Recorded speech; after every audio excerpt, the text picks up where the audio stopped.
What is going on, YouTube world? Welcome back to a brand new video. Today we are going to be discussing the Moto G Stylus of 2024.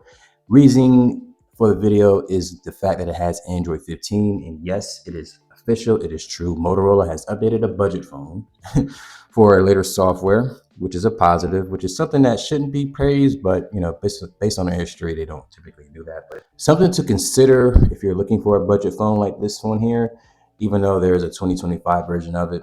We're going to pretty much explain to you why you might want to go ahead and get this one. Clear as day here. It's a beautiful, beautiful display, and it's a 6.7 inch. Yeah, 6.7 inch display. It's full HD, 120 hertz. Beautiful, beautiful display here. If you turn the device around, you see you have a dual camera setup. It is a 50 megapixel main sensor and a 13 megapixel ultra wide. You have OIS on the main sensor there, LED flash, and of course, Motorola logo on the back. And if you look at the front of the device, you're going to have a 32 megapixel selfie cam. And then looking along the side, obviously typical things, power button, volume up and down keys. You're going to have your microphone there. On the left side of the device is your SIM tray slot and a micro SD card expansion for memory. Type-C charging on the bottom, speaker grill, stylus there. Press that. Stylus. And then you're going to have a headphone jack, which is definitely not common these days. So that's really, really dope. As far as internals here, you're looking at a Snapdragon 6 Gen 1. It is a budget processor here, but it performs nonetheless. It's a really, really good budget processor. It's going to have the Adreno 710 for the GPU. It has 8 gigs of RAM inside of this device here and 256 gigs of internal storage. Now, this is the unlocked model. Okay, so it's not going to be a prepaid model. It's not going to be a carrier model. So this one is compatible to work with any carrier in the country if you decide to go that route. And then as far as battery here, you're looking at a 5,000 milliamp hour battery. And if I'm not mistaken, this one is capable of charging at 68 watts wired charging and 15 watt wireless. Let me fact check myself. So I do stand corrected. The device actually has a max charging speeds of 30 watts. So I was wrong about that. I don't know why I thought this one was 68. I just thought it was for some reason. You're going to have dual speakers. Speaker is hidden up there. Obviously, speaker grill on the bottom. Speakers actually sound pretty good. And then as far as other things, you're going to have a under display fingerprint scanner. It is an optical one.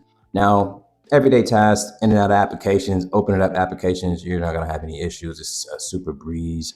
Having it at that 120 hertz refresh rate at all times, I typically do. Never an issue here, never really a stutter. It actually surprises me how good this phone is compared to a phone like the Moto Edge of 2025 here, which does have the MediaTek processor in it this year.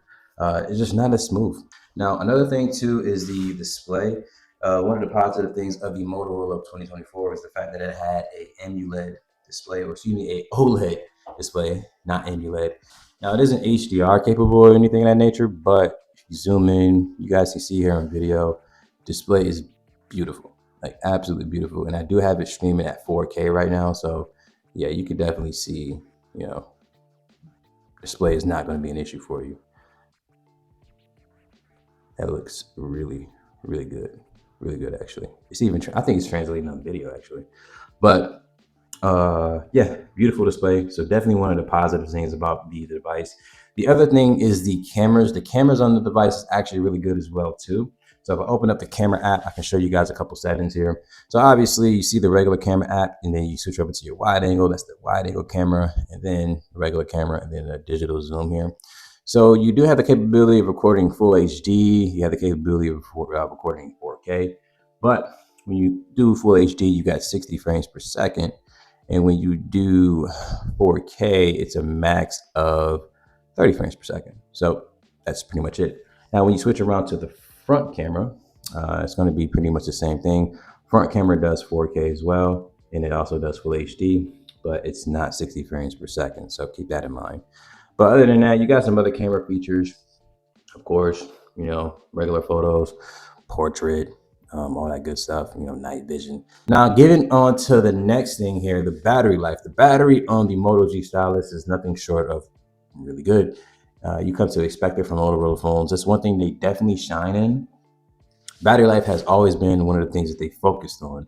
Because I can remember back As far as the Moto G Power, the original one, that thing having a 5,000 milliamp hour battery, it's just something that they've been accustomed to doing for years at this point. And battery life has never ever been a problem from those devices here. So that's something that you are not going to have to worry about at all. So you can see certain things like NFC, you do have that in this device, so you're not missing out on that. Bluetooth 5.1, so that's there. You're also going to have your typical Motorola features, boom, boom, boom, with the LED flash, and then the twist, activating the camera. That's always fire. That's something that's always been dope when it comes to those guys. And then when it comes to using the fingerprint scanner, I got pretty big hands here. Boom, get you right in. No issues at all. See if we cut it back on. Oh, caught it there too. So use it again. So boom, it's no issues at all. You're probably wondering like overall performance. Like I said earlier, it's really, really good. But when it comes to gaming, actually, let me go ahead and open this up. Gaming is actually surprisingly really, really good with this device here. So go into settings here, boom. You guys see graphics. So medium rendering, medium visual effects, and medium environmental details. I got motion blur off, and then you can see 60 frames per second. All right, it's overclocked. That's what it says on the top. Whatever. We don't care about any of that. So boom, I'm gonna run. Now look, it's probably showing you 30 right now. But when I say this thing is butter, it's butter. All right, let's go ahead and boom. All right, activate that. Da-da-da. So I mean, it's running really smooth right now. So in my humble opinion here, I do think the Stylus of 2024 is still a really good option. And if you are curious, we can go over some of the tech specs here. Some of the things that's like on paper, some people find it important, and I run it myself too, just to compare it to other devices. So I ran this one yesterday. You see a single core score of 940 and a multi-core score of 2778. So like I said, not the fastest thing in the world. And as you guys can see there, Android 15 is clearly listed there.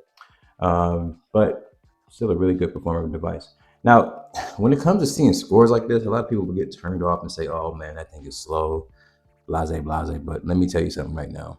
Using it on a day-to-day basis is a lot different than what you see for numbers on paper.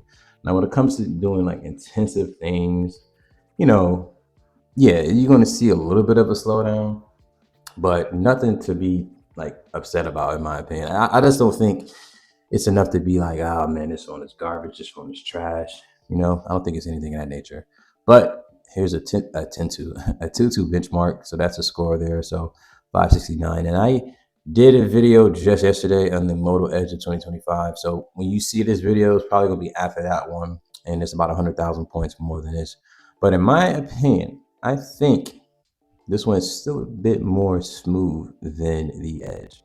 The positives is the fact that it has a beautiful display, has quick charge, has pretty good cameras as well. Battery life is insane. You have a headphone jack on the bottom. You have dual speakers. You have an in-display fingerprint scanner. Display is 120 hertz. So all those things considered, oh yeah, micro SD card slot for expandable storage. So all those things considered, is it worth $189? Hell yeah, it is. So in the comments section below, let me know, do you currently have the Moto G Stylus of 2024? Are you considering buying it? And if you do have it, have you used Android 15 yet? And what has your experience been like? Be sure to like the video, subscribe to the channel, and share the video with your family and friends. But until next time, you guys, I am out, and I'll see you in the next one. Peace out.